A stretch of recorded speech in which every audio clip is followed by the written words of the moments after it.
गणेश जी ने अपने पिता शंकर भगवान और माँ पार्वती की परिक्रमा किया था। 7 चक्कर काटे थे। देवताओं को जब ये खबर मिली, देवताओं ने गणेश को प्रथम पूज्य बनाया कि इसने माता पिता का आदर किया है, ये जगत में प्रथम पूज्य रहेगा बालक। इसलिए गणेश की सबसे पहले नंबर पर पूजा होती है, उसके बाद सभी भगवान की पूजा होती है।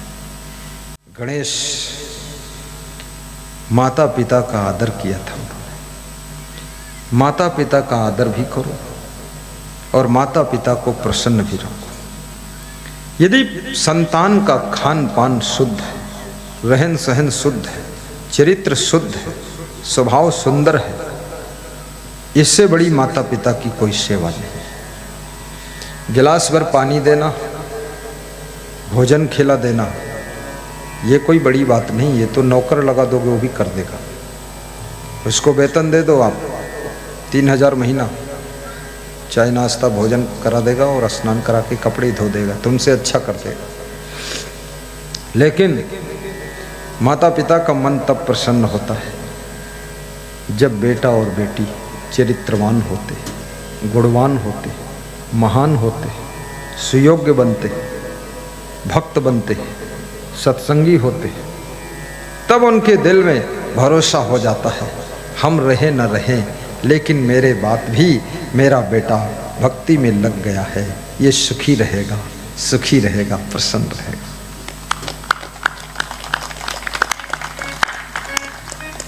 सुंदर चरित्र के फूलों से माता पिता की सेवा करिए। सुंदर स्वभाव से माता पिता का आदर बढ़ाइए। राम भगवान राजा दशरथ की सेवा में खड़े नहीं, वनवास चले जाते आज्ञा से, लेकिन वहाँ जाकर राम ने इतना नाम कमाया कि उनके नाम से उनके पिताजी को जाना जाता है। राम के पिताजी को राम के नाम से जानते हैं और दशरथ के पिताजी को ना आप जानते हैं न ज़्यादा लोग जानते हैं, क्योंकि दशरथ ने इतना नाम नहीं कमाया जितना राम ने अपना नाम कमाया। राम के नाम से दशरथ को जाना जाता है, परंतु दशरथ के नाम से दशरथ के बाप को जाना नहीं जाता है। लोगों को याद ही नहीं उसका बाप था कौन। दशरथ चक्रवर्ती थे, राजा थे, बहुत युद्ध किया उन्होंने, लेकिन राजा दशरथ में वो त्याग नहीं था जो राम में था। राजा दशरथ में वो नियम संयम नहीं था जो राम में था। राजा दशरथ उतने बुद्धिमान नहीं थे जितने बुद्धिमान राम थे, लेकिन भगवान के पिता थे, इसलिए वह भी मान्यवर है। आज उनके बेटे राम का मंदिर बन रहा है अयोध्या में, लेकिन अभी तक खबर नहीं मिली कि दशरथ का भी मंदिर बन रहा है। अब राम के पिता थे तो उसमें कहीं कोने में उनकी भी मूर्ति बिठाई जाएगी, लेकिन वो राम के कारण राम के भाई लक्ष्मण भरत शत्रुघ्न को भी स्थान मिलेगा और सीता को भी स्थान मिलेगा और दशरथ को भी स्थान मिलेगा, कौशल्या कैकेयी को भी स्थान मिलेगा, सुबह।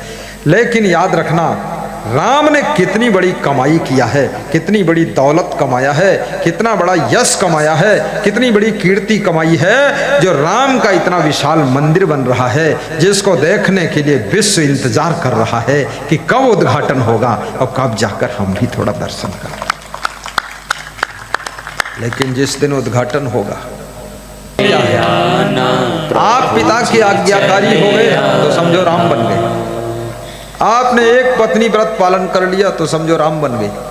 आपने अपने भाइयों को भी निभा लिया तो समझो राम बन गए। आपने गुरु के चरणों में नमन कर लिया तो समझो आप राम बन गए। और आपने सभी साधु संतों की सुरक्षा रक्षा किया, सेवा किया तो राम बन गए। आपने रीछ भालू बंदरों से भी काम लेना सीख लिया तो समझो राम बन गए। राम बनने के लिए नशा व्यसन का सब त्याग कर दिया, छुआ ही नहीं तो समझो तुम राम बन गए। यही राम बनने का बोलिए सदगुरु भगवान की जय। राम ऐसा नहीं कि अयोध्या में तुम्हारा अब जन्म होगा, तुम मेरे लिए कोई दशरथ जी तुम्हें जन्म दे हैं, वो कोई वह काम खत्म। तुमको तो संत बकसी जन्म देंगे। अब तुम्हें अपने मनेरू गांव राम बनना पड़ेगा, तुम्हें इसी संतोषपुर में राम बनना पड़ेगा। कभी राम बन के अकारण राम प्रसन्न रहते हैं, खुश रहते हैं। आहा, ये खुश रहना बहुत कठिन है। आदमी वहाँ खुश होता है जहाँ उसका मन गंदा होता है, लेकिन हमेशा प्रसन्न रहना जहाँ मन निर्मल होता है, ये बहुत मुश्किल है। प्रसन्न रहना, खुश रहना, ये राम का गुण है। विनम्र रहना राम का गुण है, सरल होना राम का गुण है, और साहसी होना राम का गुण है। वीरता राम का गुण है, धैर्य राम का गुण है। गुरु की सेवा भी राम का गुण है। जैसे आप गुरु की सेवा कर रहे हैं, हमारे लिए एक भक्त तकिया लाए, वो तकिया रखे, दिखाओ तकिया, क्या बोलते, सिरहाना तकिया।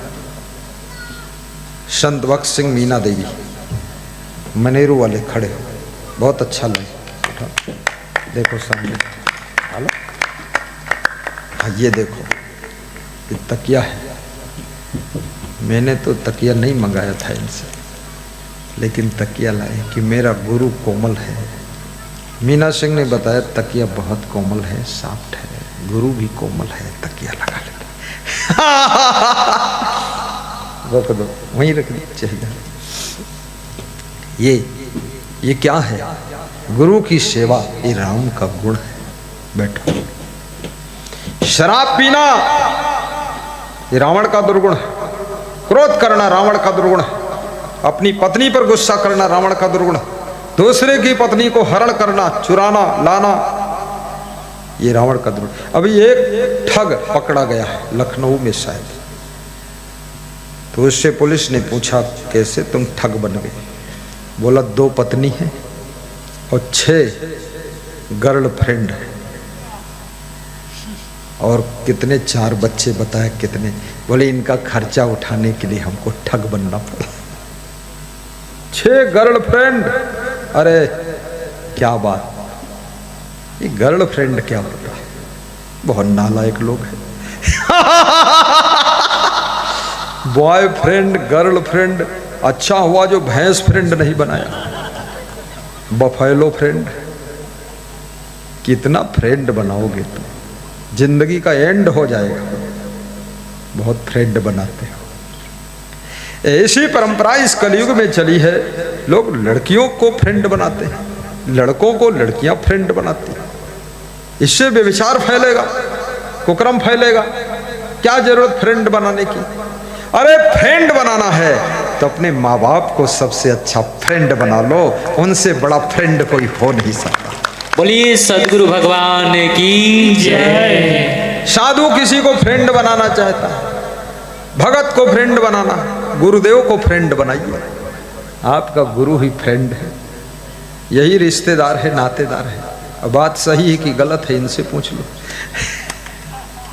एक गुरु को, गुरु से तुम्हें हो माता च पिता, तुम्हें हो बंधुश्च सखा, तुम्हें हो, सखा माने फ्रेंड होता है। तुम्हें हो सखा, तुम्हें हो बंधुस, तुम्हें हो माता, तुम्हें हो पिता, तुम्हें हो विद्या द्रविड़म, तुम्हें हो, और तुम्हें हो सर्वम मम देव देव। ये गुरु के अंदर रूप देखो। जब गुरु तुम्हें प्रेम से सतमार्ग में पुचकार कर चलाता है तो माँ का रूप ले लेता है। जब थोड़ा टाइट राइट डिसिप्लिन करता है तो पिता का रूप लेता है। जब तुम्हें समभाव से प्रेम देता तो बंधु का रूप लेता है, और जब तुम्हारे साथ बैठकर सलाह करता है तो फ्रेंड का रूप लेता, सखा बनता है। और जब तुम्हें कुछ वो विद्या सिखाता, कला सिखाता, योग्यता सिखाता, तो वो बंधु, वो तुम्हारा विद्या बन गया। फिर वो द्रविड़म तुम्हें हो, सर्वम तुम्हें हो, और सब कुछ गुरु तुमको देना चाहता है। इसलिए सब देवों का देव गुरु होता है। इसको